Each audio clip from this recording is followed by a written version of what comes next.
The last stretch of the staircase, so we're nearing the end of the 125 stairs. We're descending 23 metres, or 75 feet as it would have been back then, following in the wartime footsteps of the soldiers charged with defending our coastline.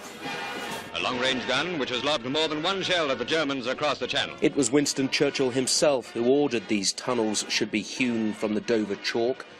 They provided shelter for the troops that manned the artillery guns above, men who slept just 21 miles away from the enemy in occupied France. This is the original MOD plan of the underground accommodation for Fan Bay Deep Shelter. There's lots of bunk beds throughout, but it's also got an emergency hospital and emergency store as well. So Gordon, tell me, what would life have been like down here for the men stationed? Probably quite smelly, really. The accommodation was for 4 officers, 185 other ranks. So even though they had the forced air coming down here, it would have been quite interesting. Also in those days, they would have been allowed to smoke quite happily. Right. Probably was a bit smelly. For the past 2 years, volunteers have removed, by hand, 30 tonnes of rubble that was used to block the tunnel entrance in the 1970s. But now the labyrinthine shelter has been reopened to offer a real sense of its past. And carved into the soft chalk walls of these tunnels in the White Cliffs of Dover, there are around 8,000 items of graffiti. And I bet you've never seen anything like this before. Look at this chap. I wonder who he is. And a deliberate decision has been made to create not so much a traditional museum, but rather a time capsule. One of the special things about the tunnels is the atmosphere down here, and that you've had this very gentle decay over the years.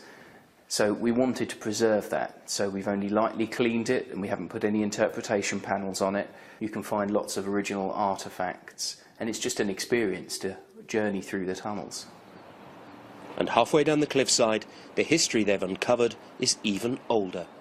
Now, what the excavations here at Fan Bay have done is not only unlock secrets about the Second World War, but also the First World War. These are sound mirrors. You may be able to hear the strange acoustic. I can hear my voice almost surrounding me. They are a precursor, a forerunner, really, of radar. It enabled the troops based here to foresee, or at least hear in advance, attacks coming across the channel. There are records that air raids were predicted 9 minutes ahead of the aircraft actually arriving over the Dover coast. The National Trust bought this land to link 2 sites with a footpath, but got more than it bargained for. We wanted to secure access for people so that they could enjoy walking across the cliffs, but we knew it was here, and we knew the right thing to do was to open it up, to restore it and let people come and see it. For troops heading to war, the White Cliffs were the last thing they saw, and if they returned, were the first sight of home.